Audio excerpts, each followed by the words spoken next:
ودنكني ولا وليجي كونتوا قبيلكم ودنيجي وحبكرة وليجي هدينا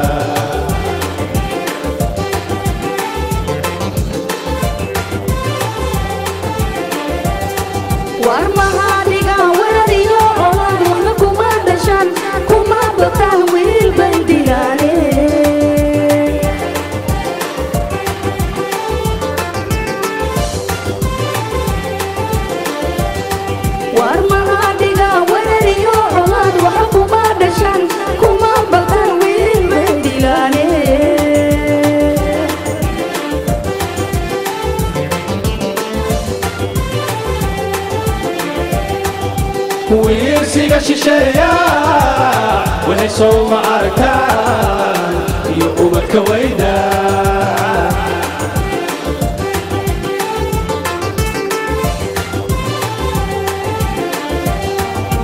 ويرسيق الشيشية وهيسو معركان يقوم الكويدة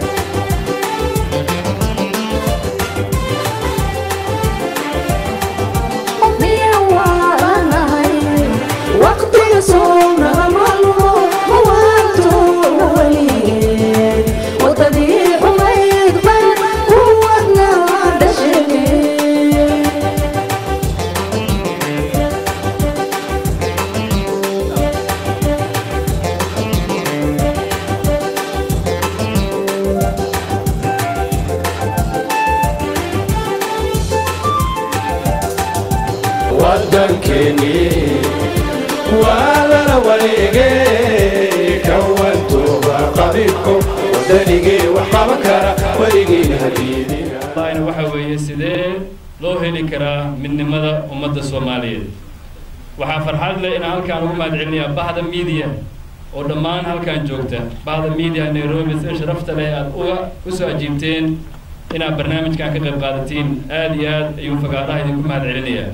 waxaan kaloo mahadcelinayaa dadka qaaliga oo xildhibaanada iyo waxa ay jooga gudoomiyaha gobolka bari iyo dhammaan dadka xildhibaanka Soomaaliya ka haya xildhibaanada Soomaaliya wasiiradii hore iyo shacabka ka soo qayb galaba aad iyo aad ayuu fagaaraha idinku mahadcelinayaa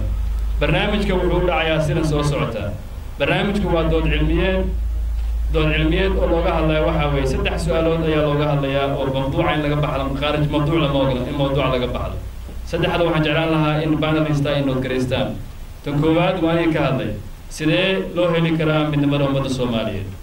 midda labaad waxay tahay maxay tahay caqabadaha hor istaagan midnimada Soomaaliyeed mid saddexaad waxay tahay sidee caqabadahaas looga hortagi karaa oo loo sameyn karaa in ummadda Soomaaliyeed dib u heshiiso soo midnimada ummadda Soomaaliyeed way lama ogola in mawduuca maanta laga baxo qof kasta oo gaasti ah oo panelista halkaana wuxuu haystaa in marka uu muddo just 5 daqiiqo inuu ku soo kaga hadlo mawduuca saddexda hadda aan ka hadlay kadib markuu qof walba halkaan ka hadlo waxaa jooga walaalkii halkaan Hussein oo microphone haysta oo mataqaana idin imaanayo oo su'aalaha aad ka qaadi doontiin su'aalaha iyo mataqaana igana ka jawaabi doonaan marka fagaaruhu waa discussion waa wada hadal marka idinka badanaa dadka oo ka soo qaybgalayaasha ayaa muhiimadda leh inaad fikirkiina saliimka aad dhiibatiin marka qofka gacan ayuu taaganaya waa loo imaanaya waa ka qaadan doontaa waxaan halkaan ugu yeerayaa mar koowaad oo mawduucan markaan shalay aan joognay number 1 helay nin xildhibaan dowladda Soomaaliyeed hadda ku jira soo noqday wasiirkii difaaca ahaa ninkii one of the architects oo mataqaana Jubbaland waxaan soo dhaweynayaa Professor Maxamed Cabdi Gandi la soo dhaw professor waxaan marayna su'aalaha la weydiiyay waqtigan uu iska kooban yahay waxaan raadinaa haddii ilaahay yidhaahdo in aan isku dayo saddexdaas su'aalood si kooban in aan uga jawaabo oo degdeg ah su'aasha ugu horeysa waxaa weeyaan sidee lagu heli karaa ama lagu soo celin karaa midnimo Soomaaliyeed marka hadalka intiisa kale meel baan dhigaa laakiin ereyga midnimada waxaa waaye midnimadu way culus tahay midnimadana ani waxay la tahay inay u baahan tahay tacriif marka midnimo waxay dabada ku haysaa qaran hadday qaran dabada ku hayso waxaa weeyaan qaranka adduunyada maanta ka jira waa labo qaran waxaa waaye waa qaran dowladnimo ay ku dhisan tahay waa kii lagu dhisay wadamada yurub oo reer galbeedka oo nadariyaadkooda iyo developmentigeeda ay iska lahaayeen Bismarck iyo Jarmalka iyo lagu dhisay waaye wuxuu sheegayaa markaas nadariyadaas waxay sheegaysaa dad dhul wadaaga oo af wadaaga oo diin wadaaga oo dhaqan wadaaga oo dowladnimo iyo maamul wadaaga oo aan wax oo maaragtay xuduud ah oo sida badweyn oo kale iyo buuro waaweyn oo aan la gudbi karin aan u dhaxayn example haddii la qaato ingiriisku af ingiriis buu ku hadlaa maraykankana ingiriis ay ku hadlaan hal dowlad ma noqon karaan maxaa yeelay badweyn baa u dhaxayso nadariyada labaad oo qaranka lagu saleeyo waxaa weeyaan waa qaran siyaasadeed qarankaas siyaasadeed wuxuu ka yimid badidiisu salkana uu ku hayaa wadamadii la gumaysan jiray marka wadamadaa la gumaysan jiray looma qaybinin la isuma raacinin inay isku dad iyo isku af iyo isku dhaqan ay yihiin kenyadan aan joognaa ka mid ah ilaa 44 qolo oo kala af ah oo laga yaabo inay kala diin yihiin baa ku nool waxaa lagu habeeyay markaas inay dalku wada nool yihiin dhaqaale mida leeyihiin cadow isticmaaro mida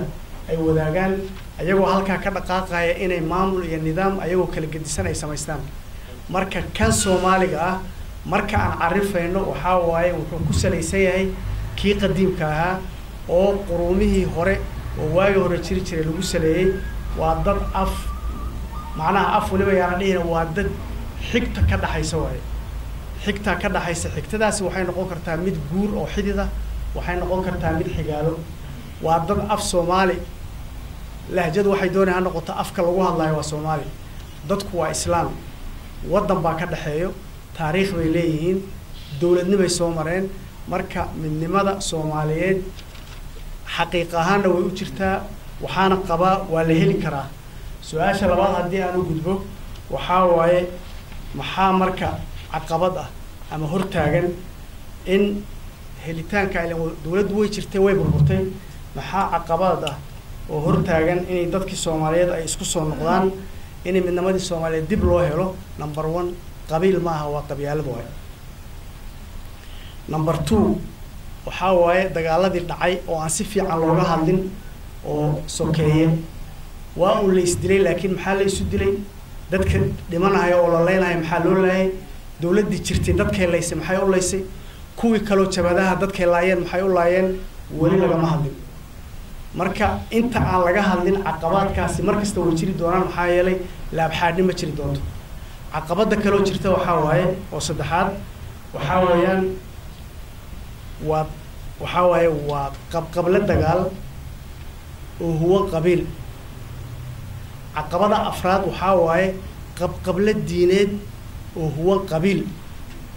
caqabada shanaad waxaa waaye qabqabla diineed oo qabiil huwan oo hadda midda cusubna degmo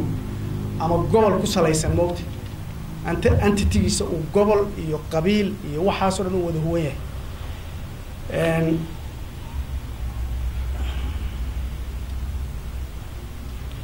marka kulli dooday wax ka soo bixi doonaan marka xal maxaa lagu heli karaa haddii la dhaho oo annaga asaan ooga bixi karaa waxaa waaye xalku waa in la wada hadlo number 1 waa in qofku wuxuu ku dhintay qofka waxa lagu dilay qofku wuxuu wax ku dilay ani ma dhihi karaan standardka South Africa kale aan gaari karo laakiin in ay jirto dadku inay wada hadlaan dadkii ugu horeeyo adduunyada dagaal sokeeye uu soo marmay dowladda maanta adduunka ugu xoog badan oo Mareykanka dagaal sokeeye soo mareen way ka baxeen Spain baa soo martay way ka baxeen Ruushka soo maray way ka baxeen Nigeria soo martay way ka baxday Suudaan baa soo gashay oo hadda bixitaankeedii iyo way outkeedii hadda lagu jiraa oo laba dowladood ku dhamaatay inay u kala baxaan marka ani waxaan qabaa oo kaleeto in wadankii astaantiisii iyo dowladnimadiisa way soo noqotay wadanku dastuur buu leeyahay wadanku nidaam buu degsaday marka nidaamka iyo dastuurka uu degsaday oo nabadgelyo iyo ciidan Soomaaliyeed oo qaran la sameeyo jawi wada hadal oo dadka Soomaalida ay ku wada hadli karaan oo saxana la sameeyo yaa xal lagu gaari karaa waa mahadsantii. بسم الله الرحمن الرحيم الحمد لله رب العالمين صلى الله وسلم وبارك على نبينا محمد وعلى آله وصحبه أجمعين. marka hore ilaahay baan u mahad celinayaa fursadana siiyey. waxaa ku xiga fagaaraha forumka mudaadihinayo aqoona sidiiq kadib dadka odayaasha ee sharafta leh ee banal ka soo qayb galay ee meesha fadhiya xildhibaanada iyo siyaasiyiinta Soomaaliyeed iyo haweenka iyo dhalinyarada bahda saxaafadda dhammaantiin waxaan idinku salaamayaa salaanta islaamka assalaamu calaykum waraxmatullaahi tacaala wabarakaatuh. salaan kadib waxaan jeclahay mawduuca laga hadlayo waxaa weeya midnimada ummadda Soomaaliyeed. midnimada ummadda Soomaaliyeed horta way jirtaa inkastoo dhaawac badan iyo garaafo ay soo gaareen. ummad wada jirta oo meel wada degan oo isku af oo isku luqada Professor Gandhi baa sheegay qarannimada ummadda Soomaaliyeed way jirtaa. waxaan u arkaa inay tahay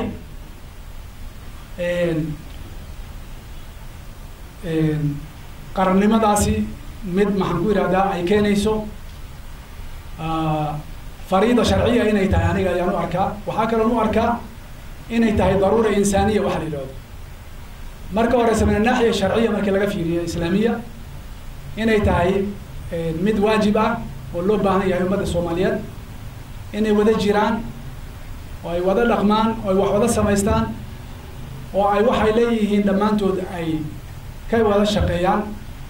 waxyaalihii dhibaatooyinkii soo gaareen ay ka baxaan. maxaa yeelay adduunyada waxay u socotaa in ay midowdo يعني تكتلات بدن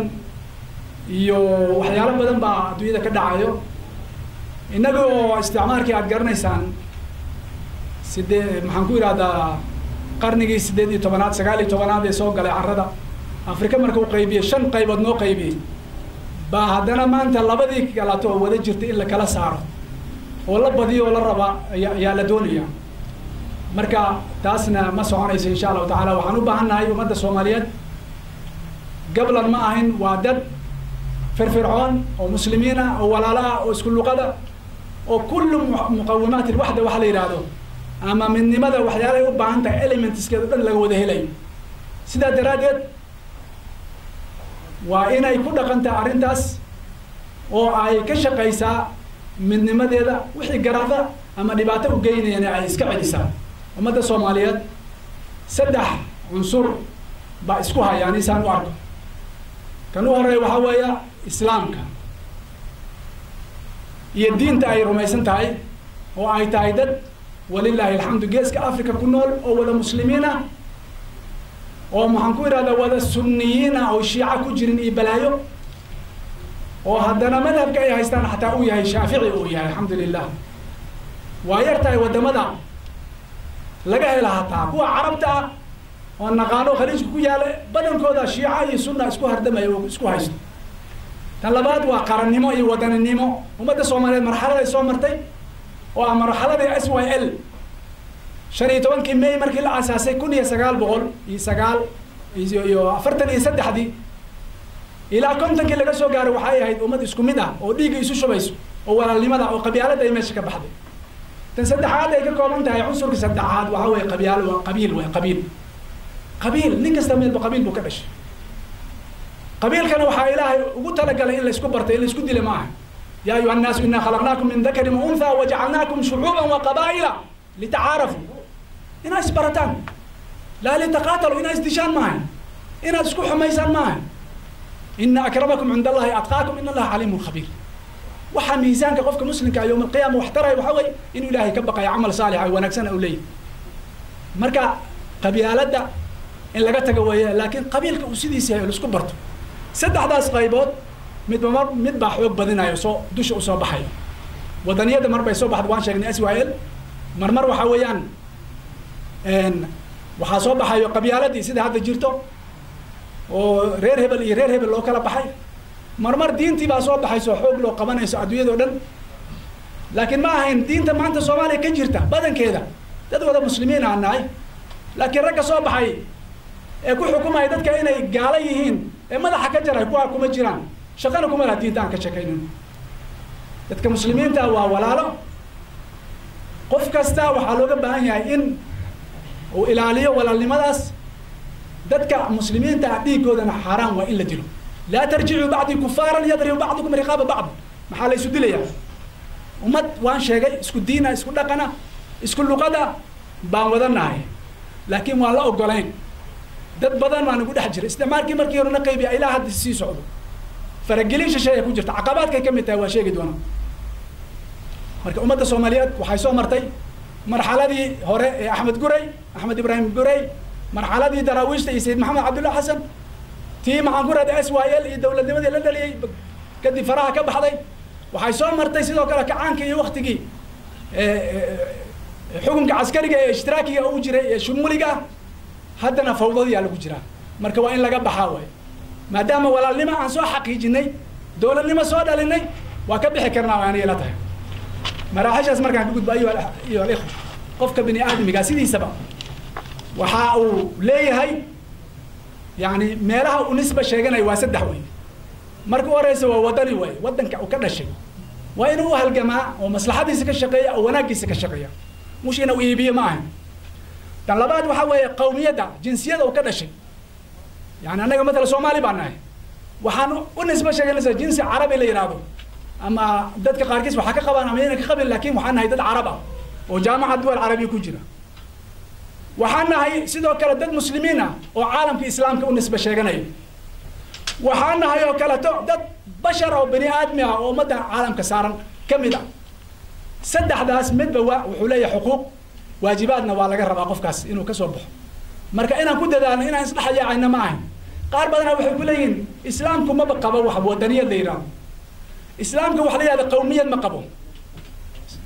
muslimiinta waxa weeyaan ninka meeshuu ku dhashay inuu u shaqeeyo oo u qabto oo gobolkiisa iyo magaaladiisa iyo wadankiisa uu ka shaqeeyo ma diidana ayuha alaxbaab marka waxaan rabaa inaan halka ka sheego waxa la yidhaahdo waxaan waa siyaasad weeye runtii dood hadday tahay xataa waa siyaasadna tarbiyaday u baahan tahay ummadda soomaaliyeed cillada haysa waxaa weeye tarbiya la-aan waxba lama barin wadaniyad lama barin diin si fiican looma barin way tukadaan salaadooda iyo soonkooda iyo sakadooda way gudanayaan laakiin waxaa la rabaa diin ay wadaniyad ku dheehan tahay oo sharaf leh oo waddanka wax taraya marka ayuha alaxbaab waxaan u baahannahay maadaama siyaasadda ay tahay ummad in la hogaamiyo oo mujtamac la dhiso oo xuquuqdiisa la baro oo waajibaadkiisa la baro si uu xuquuqdiisa u qaato waajibaadkiisana uga soo baxa aniga waxay ila tahay inaan u baahannahay inaan tarbiya laa tarbiya biduuni siyaasa walaa siyaasa biduuni tarbiya in shicaarkaasna laga qaado annaga maanta waxaan u baahannahay walaalnimo waxda dhib baa soo gaaray laakiin waa lasoo badbaadin karaa waana lasoo qaban karaa caqabaadka hortaagana waan sheegay fahmi xumo diintii dad badan ay qabaan oo ay waddan kala geeyeen maanta waxaa la leeyahay nin hadduu kaa hor yimaado oo maxaan ku ihahda gar leh oo maarata haybadii islaamka iyo ay ka muuqato waad ka cararaysa waa baqaysa kakii ku dilay miya mid kale haddii aad aragtid karaafaadka u taagan sida aniga usoo xarto kale maxay takhasuskeeda aniga waa shariica islaamiya doctora PhD aan kusoo qaatay ومع ذلك سنة أول بسنة ما حمان نكي هذا هالكن كذا ولا الكي هاي دركوا وتينا النعبة هاي معه لكن محارة ودك يدينا دحقا أنا لا يدين كم حوي إساس وإساس ما قرأت مركا حقيقة وحنو بعنا هاي إن أقولنا قلنا دين تنا إن أقولنا قلنا ودنيا تنا إن من ماذا أنا حقيقة وواجب نسارا وي وأنا تعليقاتك كلام سوق اللي والسلام عليكم ورحمة الله وبركاته. بعدي waxaan filayaa miisaanka iyo culayska iyo qiimaha ay kelmaddu maanta aynu madashan kaga hadlaynaa ay leedahay ninkii ragi waa garanayaa ama inantii caqlile waa garanaysaa ninkii aan garanayn qiimaha ay leedahay kelmadda midnimada Soomaaliyeed loo sheegi maayo importance-ka ay leedahay taa markaan ka gudbo waxaan u gudbayaa nin aniga yidhi rag iska reeb baa la yidhi anigu xildhibaan xukuumadda Soomaaliyeed ka tirsan baan ahay ka soo jeeda gobollada waqooyiga u jooga una joogay una joogi doona caasimadda qaranka Soomaaliyeed Muqdisho midnimada ummadda Soomaaliyeed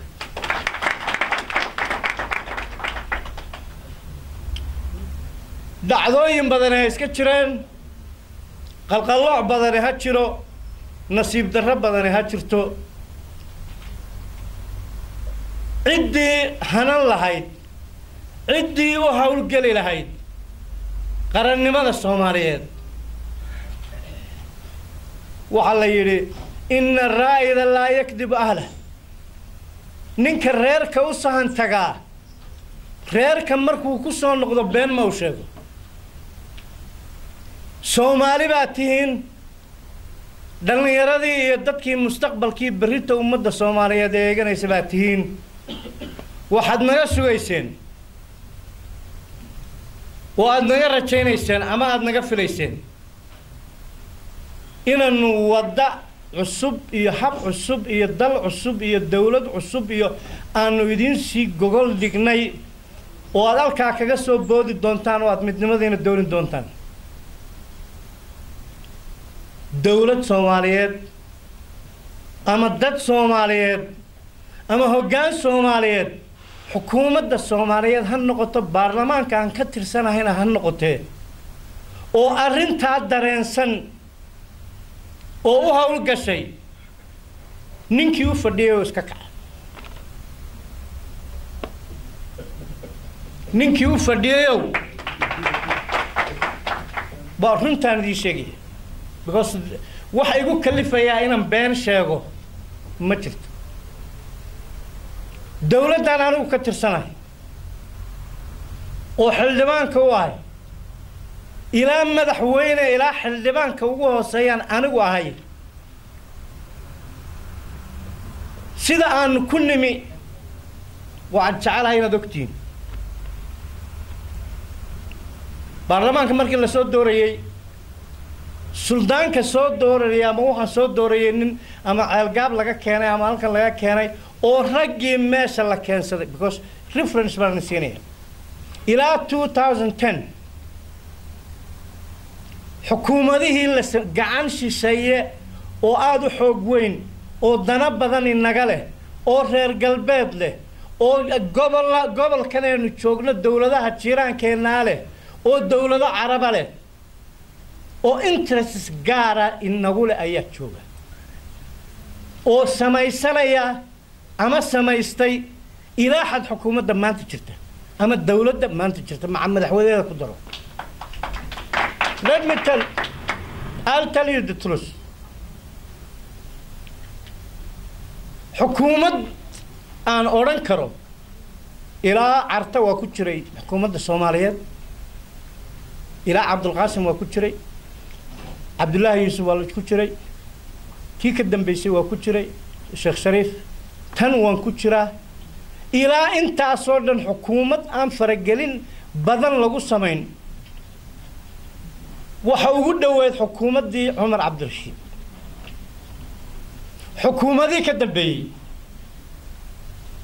oo ahayd xukuumaddii Farmaajo oo ahayd xukuumaddii Cabdiweli oo ah xukuumadda hadda jirta tii Saacid oo ah tamaanta jirta intaba wana lagu soo impose gareeyay wax on the will of the people ku yimi ma if you like it if you don't like it runtu wata kulligeed dawladaha aan sheegayay interests gay doonayaan ha kala ahaadeen markay Sheekh Shariif keenayeen dawladaha keenayay oo Mareykanku ugu horeeyo Ingiriisku ku xigo Norway ku jirto qoloyin Carabi ku jiraan they have got their own interests Kenya ku jirto Ethiopia ku jirto all mid kasti waxay leedahay dana gaar ah ee Soomaaliya kale marmar waxaanu isaranaynay waa ninkii odaga ahaayo berigii John F Kennedy drift back to history 1963 wuxuu inoo keenay Peace Corps cadcad John F Kennedy baa keenay laakiin ninka odayga hadda jooga Mareykan iyo qolada Ingiriiska hadda waxay inoo keentay Peace Corps madmadow I tell you kulligoodna iyagaa keenay cabinet dan oo kulligood laga keenay Ingiriiska iyo Mareykan oo ninkii dalka joogay iyo raggii dalka joogay iyo dhalintii dalka u kacday aan ninna wax la weydiinay oo aan ninna waxba laga tala gelinay Soomaalidu waxa tiraahdaa wixii beerka lagu dhiftaaba waa dhintaan laakiin hadalka haddii beerka lagu dhifto waa lagu caafimaadaa haddii runta laga sheego marka beerka lagu dhifto ninkaan garanayno waxa weeye haddii runta aynu ka sheegno if we tell up aynu runta u soo noqono xaqaa'iqa jira u soo noqono xaqaa'iqa jira markaanu soo noqono arrintu waa sidaa dad la haystaanu nahay iyana is haysta waa nala haystaa dalka waa la haystaa waa la xukumaa xasan baxay toy madaxweynena ma xukumo prime ministerna ma xukumo baarlamaanna ma xukumo yaa igu challenge garaynaya ragga halka fadhiyo xildhibaanadii Soomaaliyeed waa fadhiyaan who will challenge me on that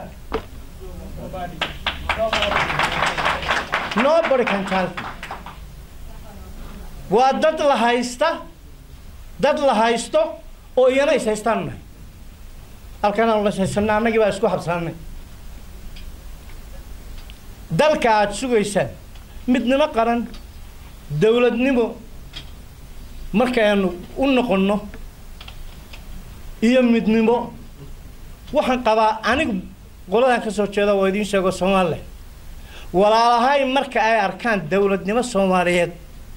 marna ummadda Soomaaliyeed iyo dan Soomaaliyeed iyo dan Islaam marnaba kama gacan taaganayaan wixii loola tago oo marka wixii ay tabanayeen laga daweeyo laakiin inta la leeyahay Turki baa la idin geenayaa kaalaya Addis Ababa la idin geenayaa kaalaya Nairobi la idin geenayaa kaalaya waxa ka caafimaad roon in geedka hoostiisa lagu wada hadlo ay isugu tagaan iyana ay loogu tago waxa ay tabanayaan laga shaafiyo la dhayo ayaa ka caafimaad roon dawo waa la heli karaa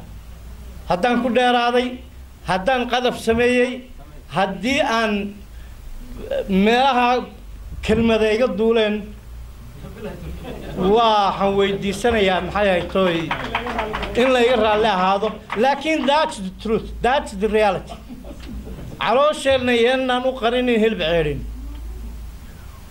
dad aan waxba qabinayeen dawladahan danay inaga leeyahay ninka damire Ethiopia waxaan sameysay Kenya has got their own interest adigoo isagaaji make your house proper ninka sidantu kaalay waa ka fushanaya markuu arko inay jilicsan tahay Mareykanku wuu inaga leeyahay dano dhaqaale wuu inaga leeyahay political wuu inaga leeyahay strategy wuu inaga leeyahay waxaan ku soo gunaanaday anigu American oil companies kan u shaqeyn jiray I was working for the American oil companies 17 years. Markii hore dawladii hore ilaa Chevron riiga yaala Djibouti sokadeeda ceelgaal iyo dhagax shabeele iyo beeyad dhaadheer iyo ilaa inta soo wad ilaa Texaco oo joogta badhaadhe kuuraa baanu ka qodnay xaleen caddi baanu ka qodnay badhaadhe baanu ka qodnay ilaa Tana River we know waxa ku jira I know interest ay ku leeyihiin walaalahay waxaan leeyahay come through the door don't come through the window waanu idin baahanahay inaad khayraadka noo soo saartaan idinna ka faa'iidanana noo faa'iidaysaan Ingiriiska saas leeg Ingiriiskan isku sii hadda aan qabaya waqooyi oo kaliya waxyaalahan aanan garanayno mugdiga ku jira hadda وأنا مرمى أنا ملا دل كان some sort of trusteeship بالله ديار قرينيا إذا نال كينيا إذا ندي الصوماليات أنا قد defense minister and deputy prime minister كاها 2009 2010 2011 هل عسكري إن الله قرأ الصوماليات ومشار وناكسن السيوة للديدة ما أنا أقول وستر كأجنبي أول لقو كينيا he is taking 15,000 كون يشبه $100 بقادنا ورك الصومالي وحنا سيا الصومالي وحيران $100 بنسيننا نم $100 للسيا أو سبب عيدنا أو الصوماليين مورال كيس ككسور كذا أما كدلع بربر كيس كده قال من يكون يشبه والله سيني كو هذا ويل لقو صوّده ولا ترينجرين أيوه وهذا أيه بنلان لقو ترينجرين أيوه سارسين ترينجرين سو هليكوبتر سكالوك يعني كو قوي لقو قريو سبيشال فورسز كا كو حمر لقو قريو سبيشال فورسز كا أنا الأوجين هدان الدولة دنا شركتها كانوا حلال صحيحنا يا هبين كمدو وحكومة دولة صحيحنا يسا مدحوين صحيح أيه وزير صحيح أيه نكلة صحيح أيه وأنا نوجين ينا وحنوجد جيا وح الله له وح كونتراكتس لا صحيح أما الشركة لا صحيحة أما الدولة لا صحيحة هدانا الصوماليين أنو راتيفاي جرين سومالي بارلمنت إن يهين نلامبول وأكسر مقندونا رالي هذا هدان كل ديب صدي هذا الك رالي الله يجن نقضه آديات بعض ما تسنتي. بسم الله الرحمن الرحيم. الحمد لله والصلاة والسلام على رسول الله أما بعد. أولا إلهي محدث أسكره كذب وحانو مهد علينا يا أخونا صادق ورفاع وإن مدى اسكوها وري أرنتا فقارها سي مدى الصوماليين لو وعي قريو دنتيدا موضوع ما أنت لقاها الضيو مدنمو سيدير لو هنان كرا سيدير لو هيري كرا من نمس الصوماليين وموضوع عادي هذا بلارن وان شن مرد iyo 5 maalmood iyo 5 sano aan lagu dhameyn karin waa arin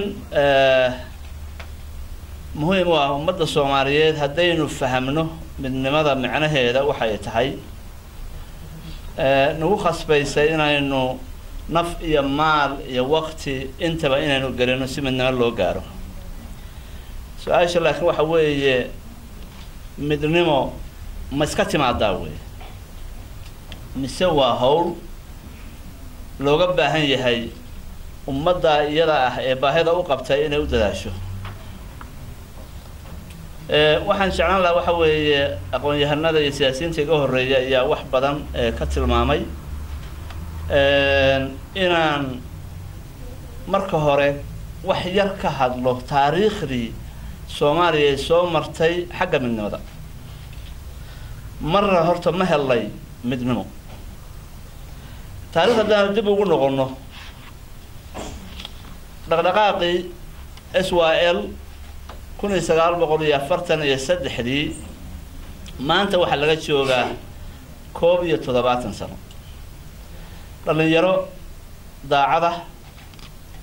ummadooda u naxariisanaysa dalkooda jecel diinkooda jecel danta caamka ah u diyaaray in naf iyo maal u huraan ayaa u istaagay inay isticmaalka iska dulqaadaan oo xorriyad la helo wasiirada ay doonayeen in hadafka lagu gaaro wuxuu ahaa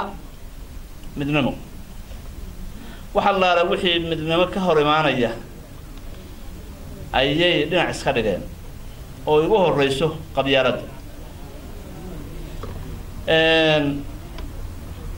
sida banaan inaynu hal mida inaynu isla ogaano isla garanno waa fiicanta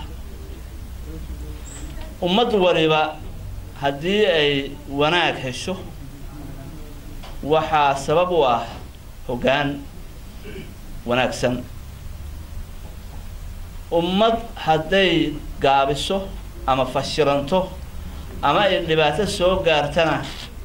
waxaa sabab u ah hoggaan xun ilaahay subxaanahu wa tacaala adduunyada intuusan aadam abuurin ayuu malaa'igta wuxuu u sheegay wuxuu yidhi adduunyada waxaan u sameynayaa khaliif hoggaan baan u sameynayaa iga wakiila hoggaanku marka wuxuu noqday laba nooc buu noqday hoggaanku hoggaan ilaahay daacad u ah khaliif u ah wixii mas-uuliyada oo la saarayna fahmaya oo si daacadnimo ah u fulinaya hoggaanka labaad wuxuu noqday hoggaan shaydaan u shaqaynaya oo wax allaale wixii xumahoo dhan u fulinaya shaydaan in ummadda uu halaago hoggaankii marka soomaaliya ugu horreeyay oo daacadda ahaa wuxuu bilowday 1943 hoggaankaasi hadaf buu lahaa hadaf lagu hirto ayuu sameeyey oo cad oo ah xorriyad baanu doonaynaa isticmaarku ha naga baxo dalkeenna iyo diinkeenna iyo muxuu ahaytee danteenna annaga ayaa maamulanayna ayuu ahaa barnaamijkay wateen oo ummadday ka dhaadhiciyeen hadafka la gaarayana wuxuu ahaa in la helo dawlad xora iyo ummad xora muddada hawshaasi ay socotay oo hirgashay waxay ahayd 7 sano ay ahayd 1943 ilaa iyo 1950 isticmaarku wuxuu ogaaday dhalinyarada daacadda hoggaanka ah in ay ka hor imaanayaan hadafkii isticmaalka oo adeegsanaya biskopski madoobaa uu sheegay ayaa mid madoobay isticmaaleen oo shacabka Soomaaliyeed rag ah iyo dumar ah waxay markaa daban u dhigeen hoggaankii markaa jiray 1950kii isticmaalku wuxuu ku guuleystay inuu ka dhaadhiciyo in loo baahan yahay wasaayil in la gasho Soomaaliya waa trusteeship sida taariikhda aad uga warqabtaan councilka ama golaha wasaayada United Nationku wuxuu soo bilowday intii United Nation ka hor oo League of Nations loo oran jiray 11 dal oo 7 ay tahay Afrikaan 4 ay tahay Caribbeanska ayaa taariikhdu xusaysaa in trusteeship la galiyay 1945 markii United Nationka la sameeyay oo New York loo soo bedelay xarunteeda 1945 ilaa maanta aanu joogno 2014 shacabka kaliya ee wasaayil la galiyay waa shacabka Soomaalida for your good information dad badan baa la yaabaya maxaa Soomaali kaliya loo galiyay Soomaaliya dabcan ummadaha la isticmaalsaday ka mid tahay laakiin de saddex shay baa ummadda Soomaalida mustahadaf u tahay iyadoo aysan la iman midda koowaad waxa weeye ummadda Soomaaliyeed Ilaahay wuxuu ku abuuray mowqac istiraatiiji ah oo xoogaga adduunyada waaweyn ay aad u dareynayaan badda cas iyo badda Hindiga meesha isaga yimaadaan waxa loo arkay inay tahay mowqac aad istiraatiiji ah ummadda Soomaaliyeed ma ay dooran inay halkaas ku noolaato waa wax Ilaahay uu siiyay weey talabaad waxa weeye ummadda Soomaaliyeed Ilaahay wuxuu ka dhigay ummad wada muslim laakiin jiiraan la ah dad aan muslim ahayn ummad Ilaahay subhanahu wa ta'ala sida uu doctoorku sheegay wada muslima wada sunniya hal madhabna wada aaminsan ama raacsan oo madhabta shaaficiga ah tan saddexaad waxa weeye aanu sahdafka u nahay ilaahay subxaanahu wa tacaala wuxuuna siiyey dal aada u ballaaran oo aada qani u ah bad iyo beriba petrol iyo muxuu ahayd uranium iyo xoolo badan iyo jawi wanaagsan iyo kalluun badan khayraad badan buu ilaahayna siiyey oo annagu aanan samaysan uu ilaahay iyadana siiyey iyadana mustahdaf baan u noqon marka waxa weeye qaran sidiisaba 6 tiir buu ku dhisan yahay 6daa tiir waxa weeye oo ugu horeeya waa hoggaan wanaagsan in la helo hoggaankaasi inuu keeno dawlad daacada ummadda u adeegaysa oo caadila ta saddexaad waxa weeye in la helo kalsooni shacab oo taageersan nidaamka hoggaanka uu keenay marka saddexdaa la helo ayaa waxaa la helaa midnimo waa mawduucan maanta ka hadlayno midnimo iskama timaado ma aha shay supermarketka laga soo iibsanaya maaha laakiin waxa weeye waa wax dariiq loo maro dariiq cad baa loo maraa marka hoggaan wanaagsan la helo oo cadaalad la helo oo kalsoonida shacbigu ay soo noqoto ayaa midnimo la helaa marka midnimo la helo ayaa nabad la helaa nabadda aynu maanta rabno inaynu helno maaha mid iska imaanaysa maaha waxay u baahan tahay waxa weeye tallaabooyinka hore oo aan soo sheegnay inaynu ku helno nabad inaynu ku helno marka nabad la helo ayaa markaa waxaa la helaa tiirka lixaad oo qaranka ah horumar nolol iyo horumar baa la gaaraa walaalayaal waxa weeye 1943 iyo maanta oo ah 2014 7 sano oo hoggaan ay noo hayeen rag muxuu ahayd daacada oo xisbiga leegada hoggaaminayay waxa xigtay 1960 iyo 64 hoggaankii markaa qabtay ummadda markaa waxay ka dhaadhiciyeen barnaamijku wuxuu ahaa khatar waxa ku jirta xorriyadii aynu u soo dagaalanay oo dhiig u soo daadinay ayaa maanta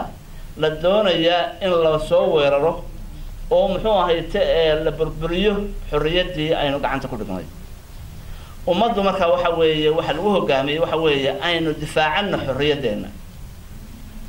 1964 waad ka warqabtaa markaa 60 ilaa 64 abaabul waxa socday isdifaaca weerarkina lagu soo qaaday markaa waxaan isaga difaacanay midnimo ayuu ahaa anigu kollay intaan xasuusnahay dhowr 60 baan maanta jiraa muqdishona waa ku dhashay wixii Soomaaliya ka socdayna aad baan wada socday ilaa maantay waxa midnimo Soomaaliyeed maanta aan xasuusan karaa waxa weeye 7 sano oo hoggaankii SYL iyo 4 sano oo la difaacay xorriyadda 11 sano waxaynu haysanay hoggaan namideeyo ayaanu haysanay 17 sano markii laga joogo marka 43 ilaa maanta 60 sano ayaynu ku sugannahay midnimo la'aan iyo maanta aynu ku jirro anarki fawda maxaa sabab u weey sababtu waxa weeye kow gacmo shisheeye oo dana badan naga leh ummadda Soomaaliyeed dhulkeeda diinkeeda khayraadkeeda sida odayaashu ay sheegeen damac shisheeye oo aad u ballaaran ayaa jira iyo shakhsiyaad Soomaaliyeed oo lagu iibsaday qarankii calankii diinkii danti guud waxa la siistay waxa weeye dollar baa la siistay maanta waxa weeye waxa ugu weyn oo biiska madow lagu iibsaday oo magaca Soomaaliga wata maanta waa dollar baa madaxweyne qofka looga dhigayaa dollar baa xildhibaanku cod ku bixinayaa dollar baa ma garatay jawaasiis badan ay ku shaqaynayaan oo muxuu ahaa boorsooyin garab ku sita macnaa waxa weeye qarankii diinkii dalkii wax allaala wixii ma garatay ummadda ay lahayd waxaa la siistay dollar baa la siistay qofku wuxuu marka hore ka fikeraya waxa weeye waa dollar weeye marka waxa weeye ummad waxaynu nahay ee khatartaa ku jirta sidee looga bixi karaa maalin nin baa wuxuu weydiiyey markaad madaxweynaha isu sharaxday waxaa tiri waxaa is haysta laba xoog baa dagaalamaya xukuumatu shabaab iyo xarakatu shabaab labay ahaayeen maanta yaa dagaalamaya iska soo horjeeda waxaan labadii laba kala ku darsantay laba xoog kala ku darsantay oo caqabada ku ah midnimada ummadda Soomaaliyeed kow waxa way xukuumad xaraan ku timid xigmad lahayn xoog lahayn oo la dagaalamayaan xarakad aan xigmad iyaguna lahayn xag jirna waxa iyaguna labada xoog oo kale oo maanta ummadda Soomaaliyeed dib ku ah waxa weeye anoo ixtiraamaya walaaladii xildhibaanada aan wada ahayn xildhibaano soo xoogso tagay oo xoolo doona oo wax walba dollar siisanaya madaxweynaha Soomaaliyeed iyaga doorta kuma doortaan aqoon karti daacadnimo laakiin waxay ku doortaan waxa weeye imisa dollar buu bixinayaa waana arrin nin kasta oo Soomaaliya meel kasta uu joogo uu ogsoon yahay muddooyinkan dambe oo dhan hadday tahay dollar jeebkiisa ka imaanaysa qofku wax dhan bay ahaan lahayd laakiin waxa weeye dollar loo soo dhiibay weeye uu isagu lahayn oo shisheeye u soo dhiibay weeye oo dan laga leeyahay dantaasna uu isagu furinayo uu ku burburinayo danta Soomaaliyeed iyo midnimada Soomaaliyeed xoogaas afraad waxa weeye xoogag shisheeye oo soo xoogsi tagay dhowr iyo 20,000 oo ciidan oo shisheeye oo sida la sheegay ka ugu yar 1,500 qaato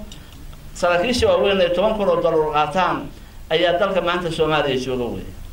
xoogaga iyaga waa soo xoogsi tageen mushaharada iyo wanaagga halka ku haystaana meel kale kama helayaan mana doonayaan in Soomaali midowdo dalkana inay ka baxaan ma doonayaan markaan waxay la tahay waxa weeye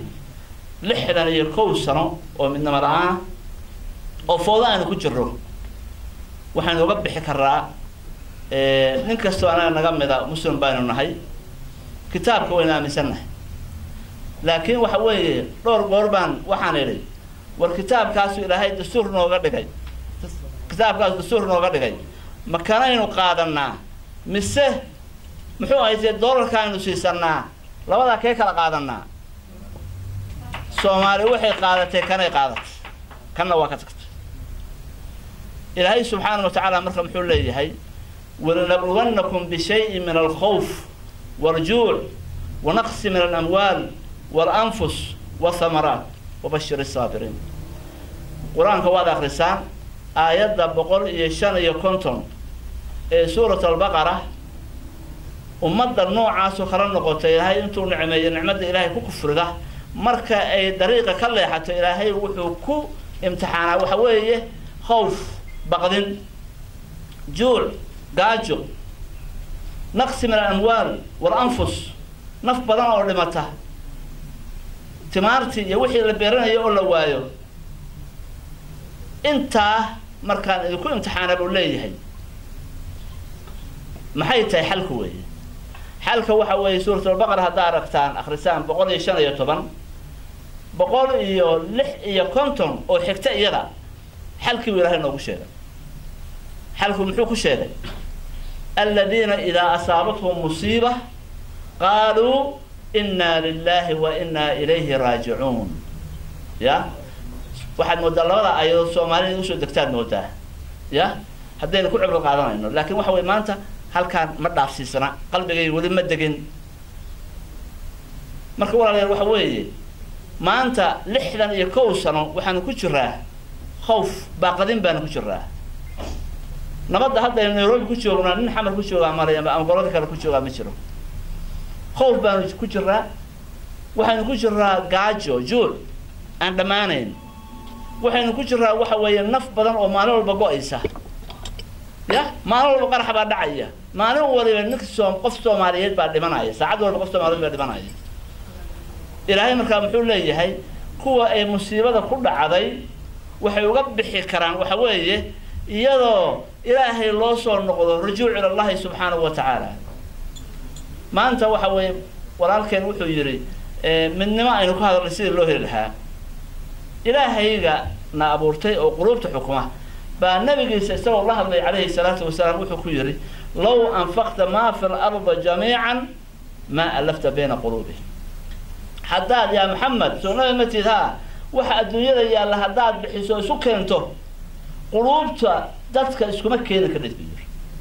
walakin Allah alafa baynahum ilaah baa qulubta isu keena caruurtaada iskuma keenin ka dhigay xaaskaaga iyo adigu qalbigu labadiina qalbi adigu xukuntid cimrigaaga inta ka hadhay wiilasha caruurta aad dhashay midnimada ma gaarsiin kara inaad midayso qulubta ilaah baa iskale ilaahay markaa wuxuu ku leeyahay ii soo noqo wa'tasimu bihablillahi jamii'an wala tafarraqu xarga ilaahay inuu qabsano ayayna waxaan ku heli karnaa waa midnimo intaynu ka fakarayna dollar intaynu ka fakarayna inuu adeegno dana shisheeye de waxa weeye ciqaabta ilaahay subhanahu wa ta'ala oo sunnihiisa ahayd waa mid meeshiga taalo weeye markaan waxaan ku soo gabagabeynayaa waynu ka wada hadli doonaa ee dood waa noo furan tahay ummadda Soomaaliyeed maanta waxa culays ka qaadi kara waxa weeye waa annaga Soomaali weeye islaam baa waxa laga sheegay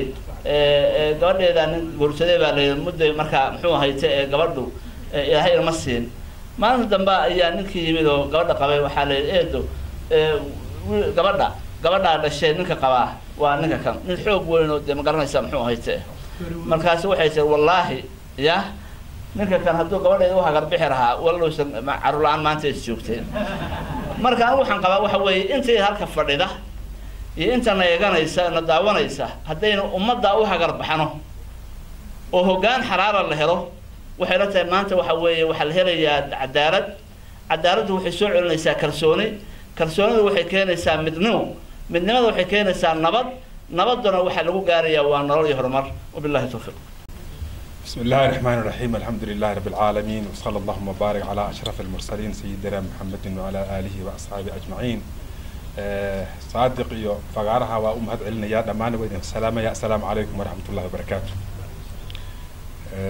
waxaan aad ugu faraxsanahay runtii anigoo saddex maalmood ka hor ku dhawaaqay xisbi leeyahay magaciisa midnimo qaran maanta in laga sheekeynay midnimo qaran oo ugu imida Nairobi shalay ayaan soo galay xamar ka imiday marka sidaas ayaa saadiqi ugu martaqaadeen badna wax ka iraado barnaamijkan aan horay aan uga mid ahayn laakiin si kale la igu yeeray waan ku faraxsanahay waan ugu hambalyeeynaya inaad ka hadlaysaan mawduuca ugu muhiimsanaay Soomaaliya inay ka hadasho ay ahayd oo aan u aragn inuu yahay midnimo qaran saas darteedna aan magaca xisbigeena ka dhignay xisbiga midnimo qaran waxaan u aragnaa midnimada qaranku inay tahay ugu muhiimsan maanta dadka Soomaaliya hor yaala kala qaybsanahan dadkayna ayaana keentay dhibaatada maanta aan dhex fadhino oo runtii mid aad looga naxa saddexda su'aalood oo saadiq oo noo soo dhigay aniga hal su'aalo kan ka hormarsii lahaa laakiin jawaabteeda ayadoo gaaban sheegaya maxaan isku khilaafnay waxaan u hadlayaa aniga si academic aan u hadlayaa uma hadlayo si siyaasi wax iska riixaya waxna soo dhaweysanaya uma hadlayo wuxuu ahaa waxa ugu horeysa waxa waa horta khilaafkan hadda Soomaaliya ka jira muxuu yahay khilaafkan أنا ما أعرف أن أنا خلاف كوا خلاف سياسي هو Soomaali waxay isku khilaaftay siyaasad Soomaali qabiil istirsan oo col ah Soomaaliya ma jiro Soomaali diinteeda asalka ah isku khilaafsana waxa la rabaa in isla fahamno siyaasad isku khilaafna marka la yiraahdo waxa waaye khilaafka waxa saaw ah hoggaan siyaasadeed oo mas'uuliyad kala sarahaya kala haaya oo kuwa ugu koreeya madaxda qaranka ugu koreeya ugu koreyso kuwa kale toodna ilaa baarlamaanka ay soo gaari karaan aqoon-yahanaduna ay qayb weyn ka yihiin marka dadka aqoon-yahanada ah ee Soomaalida ah ee wax bartay ee waxaan qartaagay siyaasadda ama siyaasadda ku dhex jira ama siyaasadda raba ayaa khilaafka asalkiisii hore ay ka iska lahay ilaa haddana ay ka wada marka waxaan rabnaa inaan marna lagu mashquulin dadka Soomaalida istirsan qabaa'il ay kala yihiin inaan shaqo laga dhiganin oo shaqadaas laga dhigtaa oo shaqo saxa aan si sax u fahmin anaga marka waxaan leeyahay Soomaaliya lagu meeraysanin siyaasiyiin fashilmay iyo aqoon-yahano ka maarmi waay qabaa'ilkoodii iyo ku meeraysan taqaana dadka Soomaaliyeed ee aqoon la'aantu hayso oo jahligu haayo oo gaajadu hayso oo nabadda iyo nolosha raba iyo kula meeraysan khilaafyaan kula meeraysanin taa halkan ka soo gudbo khilaafku markuu khilaaf siyaasi yahay dawladda Soomaaliyeed marka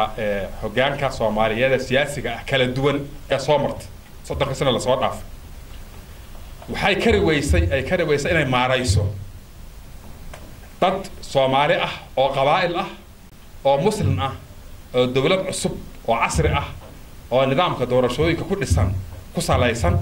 oo madaxweyne hogaaminayo inay isku maarayso oo la isku wado muxuu ahaa qabaa'ilkaas iyo islaamkaas oo diintayni ah iyo dawladnimadaas in la isku maareeyo ay kari weysay markay kari weysay mar waxaan isticmaalnay nidaam reer bari ahoo waxaan la nimid nidaam dimuqraadi ah isku daynay asagana waad ogtihiin fool xumadiisi in ka soo dadaal badan la baxshay marna kale talis ayaa soo baxay nidaam reer galbeedaan la aadnay dagaalkii lagu qaaday waa ogtihiin magaca qabiilka lagu qaaday qabiil lagu qaaday magaca diintana lagu qaaday islaamka lagu qaaday taas waxay keentay inay sayflaboodnimo ku keento qabiilkiina uu sayflabood noqdo islaamkiina sayflaboodnimo inuu la soo baxo ugu dambays dadka isticmaalay islaamku diinta islaamka sayflabood ma ah laakiin tafsiirka loo dadka qaar ay u fasireen si sayflaboodnimo diinta islaamka ayaa soo baxday taasuna ugu dambays waxay keentay burburka qaranka Soomaaliyeed labadii sayflabood waa isku soo hareen ilaa hadday qoryo haystaan ilaa hadday dagaal ku jiraan sayflaboodnimada diinta meesha ugu dambaysay ee ugu sayflaboodnaysa waxaa waaye maanta waxaa waaye shabaabka oo qoryaha haysta ee dagaalamaya oo magaca diinta ku dagaalamana dhahaya aan hubno qaabku magaca diinta u fasiraya inay tahay qaab khaldan oo dadka Soomaaliyeed say fahmiga diinta saxda aysan ahayn saa marka la yiraahdo marka oo intaas la yiraahdo marka daaweyn marka maxaa la daaweynaya oo laga hadlaya dadka maxaa midaynaya marka laga hadlaayo waxaan aniga qabaa waxa ugu hore dadka midaynaya horta khilaafka diinta sidaan ka yeelayna in laga yiraahdo khilaafaadkii ku dhashay magaca beelaha ilaa beesha baa la soo galay khilaafka siyaasiga ahay sidaan ka yeelaynaa in la yiraahdo la rabaa dawladnimadeena sidaan u dhisaynaa saddexdaas jumla ayaa u baahan jawaab khilaafkii diinta sidaan ka yeelaynaa waxaan rabaa halkan inaan ka sheego aayad qur'aan ah oo muujinaysa dadka Soomaaliyeed inaysan diin isku khilaafi karin oo dadka Soomaaliyeed diintooda islaamka wada rumaysan yihiin ay tahay dhammaan inay wada haystaan muxuu ahaa ilaahay subxaanahu wa tacaala wuxuu leeyahay acuudu billahi min ashaytaani rajiim ثم أورثنا الكتاب الذين اصطفينا من عبادنا وفير سيده هذا آيات وحان دحل سينا كتابك وحاوي أدومديدا أنك أن دورني ثم أورثنا الكتاب الذين اصطفينا من عبادنا فمنهم ظالم لنفسه ومنهم مقتصد ومنهم سابق بالخيرات بركة المجتمع الصومالي كان مسلم كدمان وحقوق قيبسن يا 16 قيبو إله بس ده قيبيه روح أن هجانكي لجا ربا يقابكي لجا ربا ضاعته لجا ربا أن لا إيمان وظالم لنفسه روح واجباتك لجا ربا يسميها لكن وحكي الآن كدري روح زيادة سميها صدق راس إلهي سبحانه وتعالى وحو عادس قرآن كا أقول شيء إنه دمان يجين الضوامديسي أو كتاب كان دحل سيي أو دورتي dadka Soomaaliyeed dhamaan waxaan intaas ayaa ku sheegi karo ku dhaxjir bishay karti saadartay aayadaas waxay muujinaysaa dadka Soomaaliyeed in dhamaan waxay sheegaysaa muwaadiniin u siman marka xuquuqda iyo waajibaadka inay wada yihiin oo dawladda aysan kala lahayn oo diinta aysan kala lahayn oo dalka ay dalkooda wada yahay aayadaas qur'aana fasiraysa saadartay diin lagu qaybsanaado oo xarakaadka islaamka ah kala duwan hadday u halgamayaan ay sameeyaan diinta inay kor u qaadaan waa fiican yihiin laakiin dadka diinta kama xigaan كتاب القرآن كذا كده حياة إله دتك سوى الدجيم هو كتاب القرآن كواب ذا رمي سنة هرت سبحانه وإلى المال ساقله أو معلد دبان دين الإسلام كلا سكو قبص سكو لا خلاف دستور كان قررنا وحو شيء دين الإسلام كأيا مرجعوه كتاب القرآن كأسرة مرجع كوه مرجع هدي خلاف دين دتك قار أي قبيل شلون وصوت ما هذا ما أنت صومالي ما أنت علمانية كم جرتو دتك صومالي وذا مسلمين واي دستور كذا الإسلام كاسو شيء إسلام كاسو كذا رقميان لكن قلنتي يا أخلاق دي إسلام إلا هي ما دام إيه إسلام دم خلاف لسكو قبا كرو الدينين أنا أقول مجير تعرف قبل بقول رسول خلاف كلا بعد خلاف كقبيلك قبائل كبار الدرسية نما سياسيين الدرسيين وهو جميع صابوها لكن هذا أبو دميست بحال الأمس هنا الدرين وإذا قال سيه نعليه تطبطن وحيكون العليان وعلى الدرارة مصالحة على الربا مصالحة دي بيوشيستين على الربا مصالحة كلا قد ميل تاجن مجرت وقاعدة علمك مجرت وحاجة تبح لي هذا العدالة الانتقالية عربي اللي بيقول هذا أما إنجليز كترسلنا الجستس أجرب عليها أو حسابسا dhibkii dhacay marka dagaalka sokeeya dhacay waxa la rabaa in la xalliyo si loo xallina marka waxa loo xallinayaa dadka qaar waa la heshiisiinayaa qaarna in la maxkamadeeyo ma ahee oo maxkamadu dambigooda qaadambeeya qaar la cafi karaba ma aha waxa la rabaa marka in la isla xala dhalay kaliya in lagu hayno waxa la rabaa hantidii la kala dhacay wixii lagu dheelay dadka dambiyada shakhsiga ku galay iyo waxa la wixii musaalaxo u baahan waxa la rabaa system la yiraahdo al-adala al-intiqaliya amba cadaaladda xilliga kala guurka ah in Soomaaliya bilowda la rabaa oo maalin damba mas'uuliyadda beelad laga dhigin oo mas'uuliyadda shakhsi uu qaataa la rabaa iyo ruux dambi gal iyo ruux ku dheelay oo aan dadkaas dambiilayaasha oo aysan la soo dhaxgelin reeraha ay buga ay aan reeraha cala aan diinaa rabaa reeruhu kuma culoobaan waxay ku culoobi karaan reeruhu colaada reeruhu waxa waa deegaankooda ku culoobi karaan iyo khilaafaadka dhexmar laakiin qaranka Soomaaliya markii la joogo siyaasiyiin shaqo xumo ka shaqeeyay ayaa arrintaas iskale qodobka saddexaad ee marka labaas la xalliyo la rabo waa dawlad ku dhisan mu'assasaad dawlad dadku wada leeyahay waay mu'assasaad inay ku dhisan tahay waxa la rabaa dawlad ilaalisa dastuurka ay ku heshiis waajibaadka xilalka la kala qaatay madaxweyne waxa la rabaa ilaaliya dastuurka inta uu ku leeyahay waxa la rabaa xukuumad dastuurka inta ay ku leedahay u hoggaansata waxa la rabaa baarlamaan ka soo baxa waajibka la siiyo oo baarlamaanka dastuurka uu siiyo ka soo baxa la rabaa intaasoo dhan kulliga haddaan la helinin marka ma dhisma karaan mu'assasaadka dawladda inteeda kale sida mu'assasaadka amniga ka shaqeysa oo dalka inay difaacdaan rabo dalkii gudaha iyo dibaddaba oo ruuxa ku dheelaa inay ka difaacdaan rabo ma imaan karaan sidaa darteed waxaa laga maarmaan ah dastuurkaas in la ilaaliyo ilaa haddii ay jiraan waxaan isku khilaafsannahay laga bedelayo hadda asiga heshiis lagu yahay waxaa laga maarmaana mu'assasaadka dawladda dawlad kasta waxaa kow ka ah hawsha ay qabanayso oo dawlad kasta caalamka joogta laga rabo waa amniga muwaadiniinta waxa ugu horeeya dawladda ka waxa waa amniga muwaadiniinta haddii amniga dawladdu ay ilaali weyso xaq uma la cashuur la siiyo saas waa cashuur waxaan kugu siinayaa inaad amnigeeda ilaaliso halkaas ka bilaabataa dawladnimada an waana arrin caalami ah waxaa marka laga rabaa amniga in la soo celiyaa la rabaa amnigan waa in hay-ado soo celiya la dhisaa ciidamada qalabka sida waa in dhisaa xuquuqdooda la siiyaa xuquuqdooda in la siiya qaabka loo dhisaa qaab hatta innaka aan handasayna ma waa qaab caalamka laga yaqaan وأن عيدمدا أمنية بليسك وأن الإسلام أمنية الداخلي قابل سيسا وأن لكان سيستم عدالة ومحكمة وأن لكان سيستم روح الدم بقلا لو حرق كرو يحبسيه وقلم وأن لكان حتى هو حاصل كيرين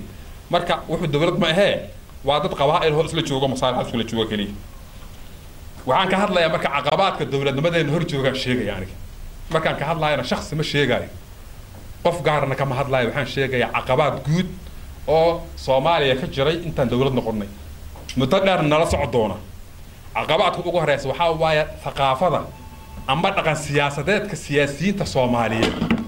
kuwa hore iyo kuwa dambe iyo kuwa hadda jooga in badan oo kamid ah dhaqan siyaasadeed aad u khaldan ay rumaysan dhaqankaas hadaan la bedelin dawladnimaduna khatar ku jirta dhaqankaas waxa kamid ah hadda aan aragnay kale talis aqliyad kale talis hadday malayna aqli kala talis dawlad maanta joogta hadii loo malayhaayo markaan ka hadlayna aqli tii ka horeysay ahayd kuwa ka soo horeysay ahaayeen dawladdii waxaan ku magacaabay aniga ilaa hadda markaad fiiriso Allah u naxariistay Maxamed Siyaad Barre oo hadda ahaa dawladdii ciidamada ahayd 20 sano xukuumaya dalka Soomaaliyeed xukuumay oo aan rumaysanahay ninkii kala taliska soo bilaabay sida rasmiga ah soo bilaabay inuu yahay asiga ayaa Soomaaliya ka taliya maanta qaba aniga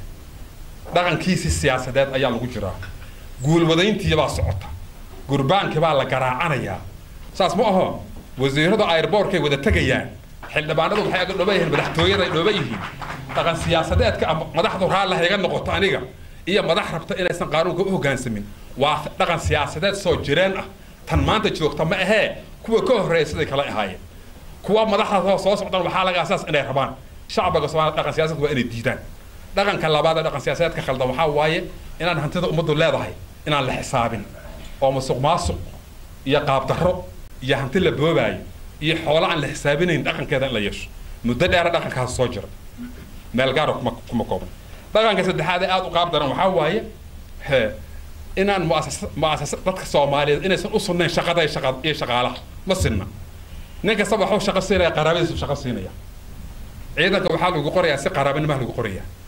see soomaali loogu sinaanaya haddaan shaqada loo sinaanin oon imtixaan shaqada lagu imaanin oo dadku aysan dowladda soomaaliya shaqo siinin oo nin qaraabadiisa uu shaqo siiyo soo muwaadin u noqonaya dalkiisa daacad u ah ruuxu qofka shaqada siiyo daacad u yahay waadna og tihiin inaan tartan shaqo aysan jirin wasiir kastaba marka uu tago waxaa waaye saaxiibadiisa qaraabadiisa laha la taga marka waxaaba isbiirsala